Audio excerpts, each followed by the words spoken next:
माझं तर मत असं आहे की मराठीसाठी आणि महाराष्ट्राच्या हितासाठी अगदी किरकोळ भांडणं, तुम्ही बाहेर गेल्यानंतर बातम्या वाचल्यानंतर कळेल मी किरकोळ भांडण्याचा संदर्भ काय आहे. किरकोळ भांडणं बाजूला ठेवायला मी सुद्धा तयार आहे आणि मी सुद्धा सर्व मराठी माणसांना या हितासाठी, महाराष्ट्राच्या हितासाठी, मराठीसाठी एकत्र येण्याचं आवाहन करतोय.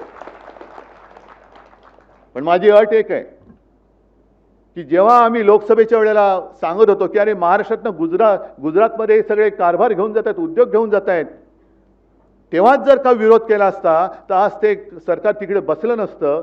आज तिकडे महाराष्ट्राच्या हिताचा विचार करणारं सरकार आपण केंद्रात बसवलं असतं आणि राज्यात सुद्धा आपल्या महाराष्ट्राच्या हिताचा विचार करणारं सरकार बसलं असतं. त्याच वेळेला हे काळे कामगार कायदे आपण फेकून दिले असते कचऱ्याच्या टोपलीमध्ये.